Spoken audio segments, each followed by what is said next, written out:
Can anyone explain to me in what universe these two pictures could possibly make sense?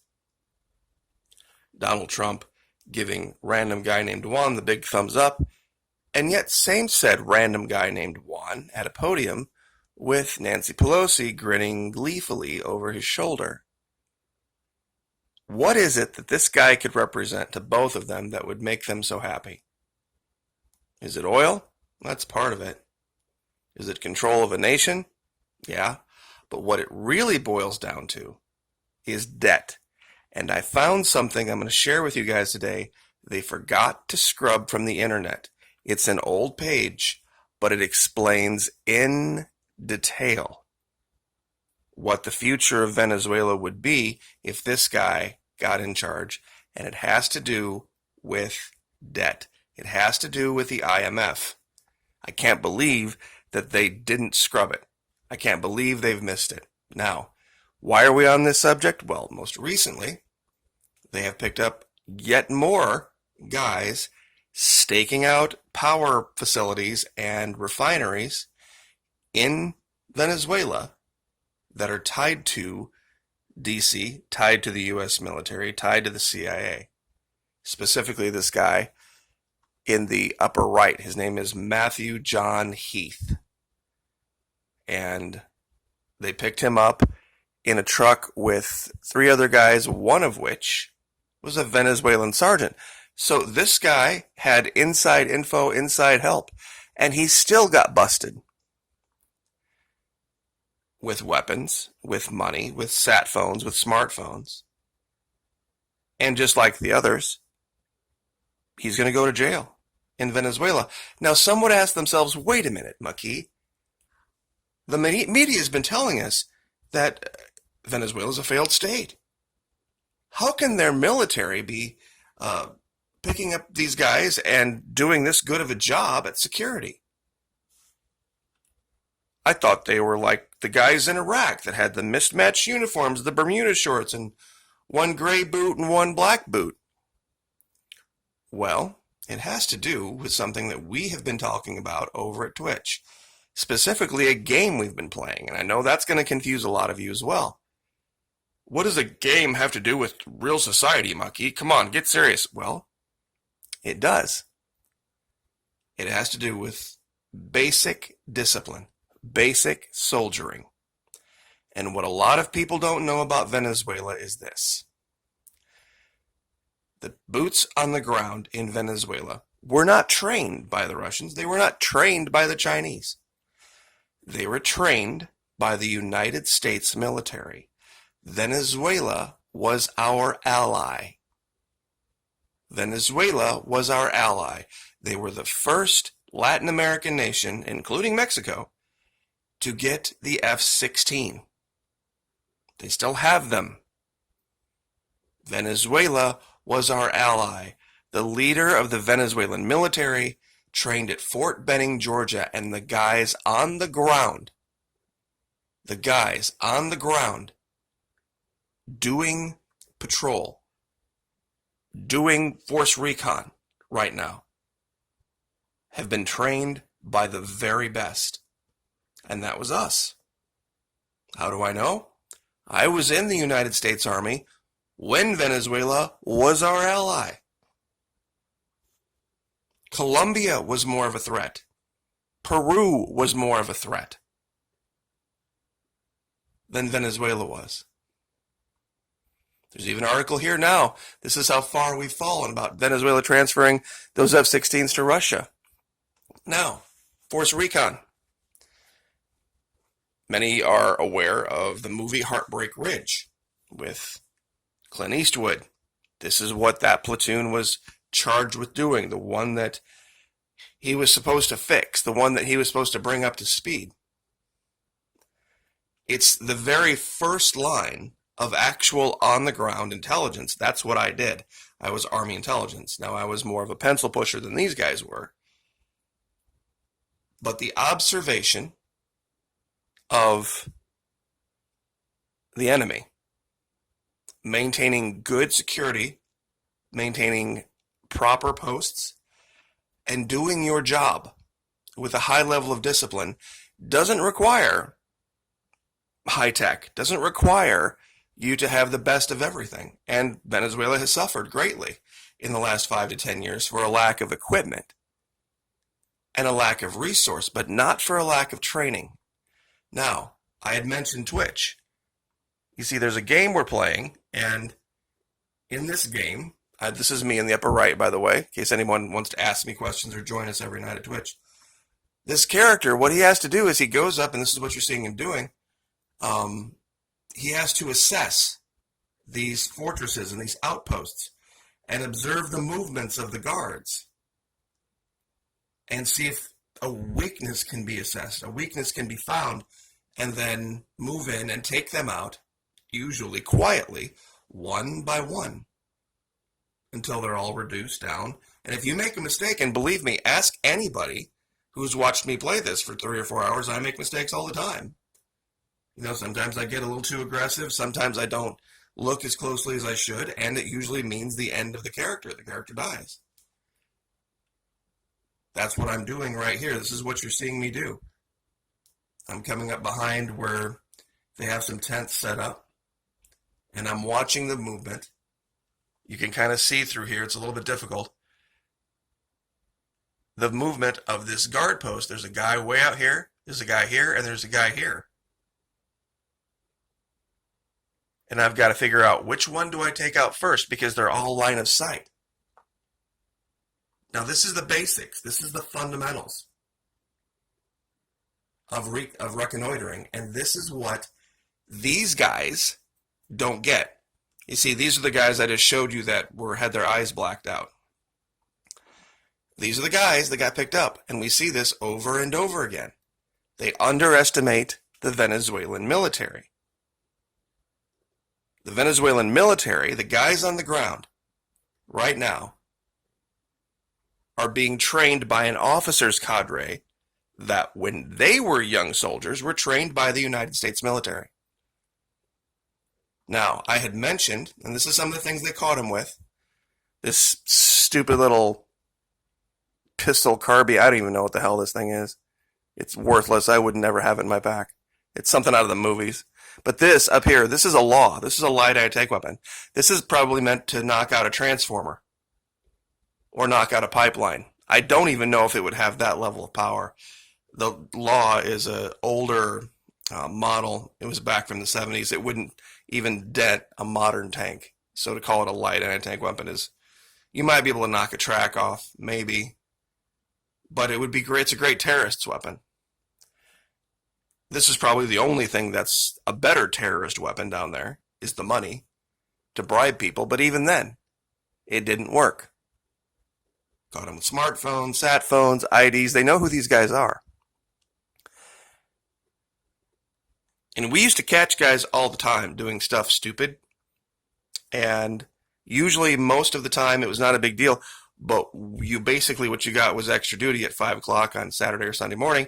You had to show up for a security briefing, where somebody like me would probably sit there and bore you for an hour, hour and a half about security fundamentals.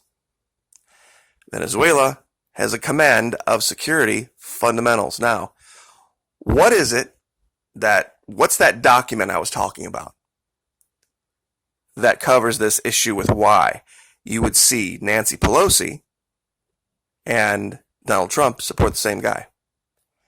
Well, it has to do with this. It's a Wikipedia page called History of Venezuela, 1999 to present. 1999 to present.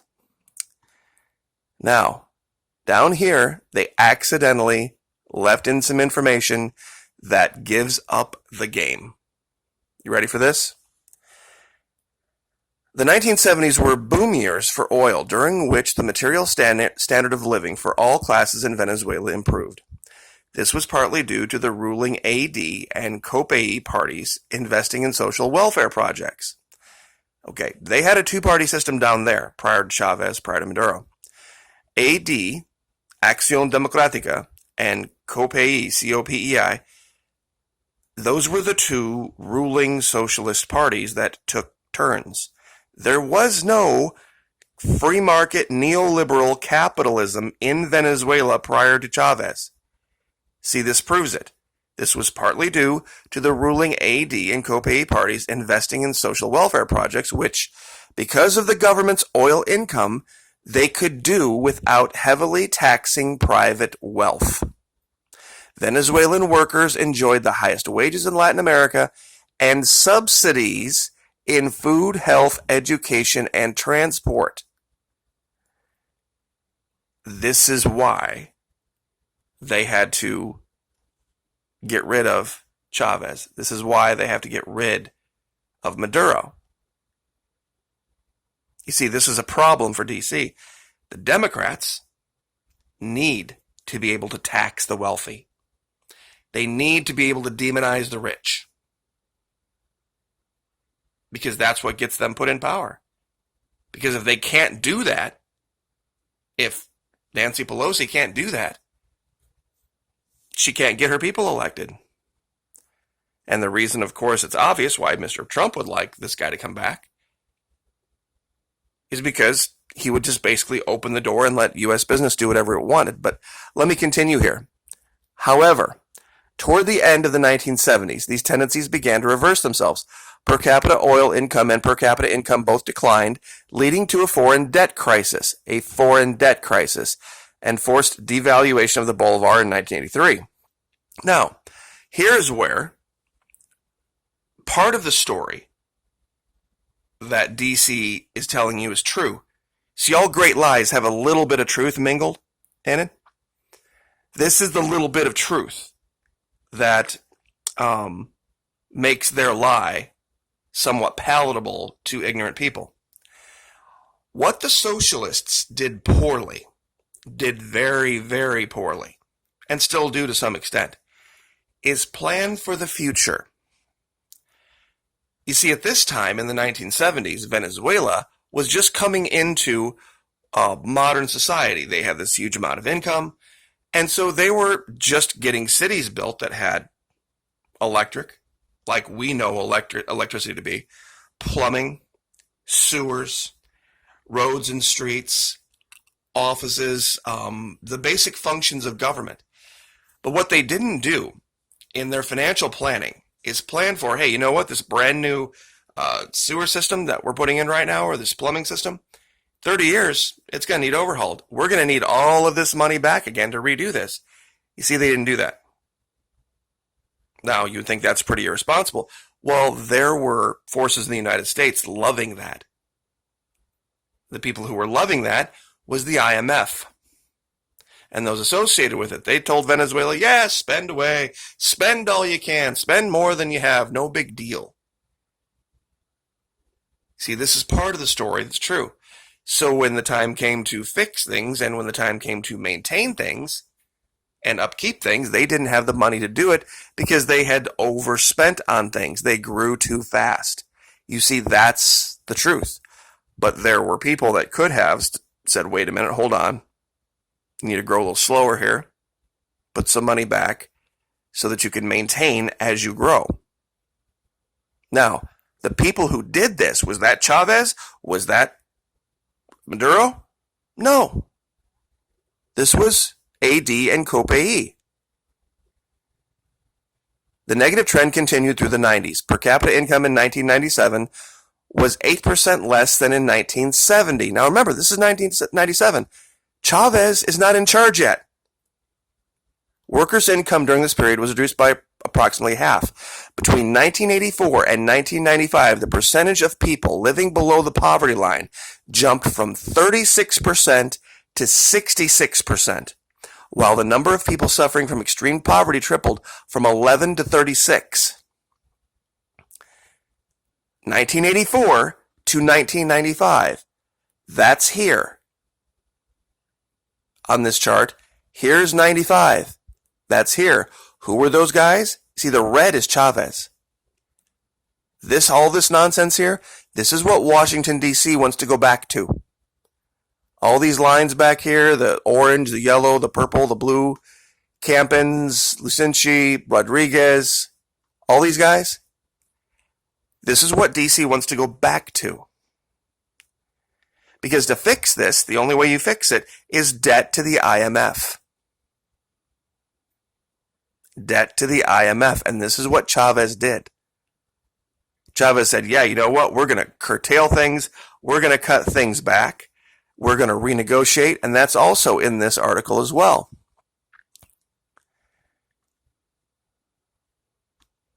Along with these economic changes came various changes in Venezuelan society. Now wait until you hear this paragraph and tell me if it doesn't describe North America today. Class division intensified, as summarized by Edgardo Lander. A sensation of insecurity became generalized throughout the population, constituting an emerging culture of violence, very distinct from the culture of tolerance and peace that dominated Venezuela's society in the past. Along with unemployment, personal safety topped the problems perceived as most serious by the population. Between 86 and 96, the number of homicides per 10,000 inhabitants jumped from 13.4 to 56, an increase of 418%. Now remember, still not Chavez. Still not Chavez. With most of the victims being young males, countless streets, listen to this, in the middle and upper class neighborhoods were closed and privatized, meaning defund the police, hire private security. Sound familiar? Increasingly, bars and electric fences surrounded houses and buildings in these areas. The threat represented by the dangerous class, quote unquote, came to occupy a central place in the media, along with demands that drastic measures be taken, including the death penalty or direct execution by the police. I cannot believe this is still up. This is a description of Venezuela prior to Hugo Chavez. Now, on the political front, AD, Acción Democrática, remember, this is a party not associated with Chavez, but still socialist, became president in 1989 on a platform of anti-neoliberalism, which basically means anti-business, describing the International Monetary Fund structural adjustment recipes as La Bomba Solo Mata Gente, meaning the bomb that only kills people. You see, they knew what the game was. They knew what had happened to them. They're like, oh, crap. This is what they wanted all along. They wanted to help us grow and help us get huge financially. But of course, just like when people get money, they spend on their credit cards. It's the dumbest thing you've ever seen in your life. 92 and beyond. Everything completely fell apart from that point forward because they had to restructure and go into debt to the IMF. Faced with a severe crisis of international reserves, fiscal as well as trade and balance of payments deficits, and an external debt, $34 billion. Remember, this is a country of only 19 million people at that time. That under these conditions could not be paid, signed a letter of intent with the IMF stipulating that he carry out a neoliberal adjustment program that entailed privatization, deregulation, and the dismantling of social welfare programs and subsidies. The agreement was not submitted to parliamentary consultation and was made public only after having been signed. On 25 February 1989, the government announced an increase in gasoline prices, and 2 days later, a public transit price rise precipitated the Caracazo riots. Killed thousands. Now, what did Chavez do? Well, he showed up in 99, won 56.4% of the vote in a 3 or 4 way race, depending on how you look at it. His second closest opponent only got 40%, and he put things back in place. He restored order with a brand new constitution that was in favor of the people. He renegotiated contracts with Phillips Petroleum and ExxonMobil. I'll give you this link and you can read this for yourself. But this is what happened. This is the verbal version of these charts and what happened down here and why Big Oil had to take him out. He was getting not just Venezuela, but the entirety of South America out of debt to the IMF, and they were going to be a major player on the world stage. This is a chart of extreme poverty. See the red line where it goes way down here? This is Chavez. This is where it was before Chavez. GDP, before Chavez, way down here. After Chavez, way up here. Since we just talk in 150 character sound bites, 20-minute videos talking about this are usually beyond what most people want to hear. But the reality of what's happening on the ground in Venezuela is starting to argue with people's misconceptions. Wait a minute, how can these sad sacks keep capturing our guys? I thought they were all starving. I thought they were all stupid and hungry and, poorly trained and didn't have any uniforms or bullets or nothing. Not true. Not true at all. And it's happening over and over again. And it makes this picture make sense. Like I said, I'll give you the links to that very obscure Wikipedia page. And you can read it for yourself. I'll even try to throw up some links to those images of those charts and graphs to show you what this is really about. This is about getting Venezuela back in debt, back under the thumb of U.S. banks, and getting their oil back in the hands of big U.S. oil interests. This is all it's about. Like, share, subscribe.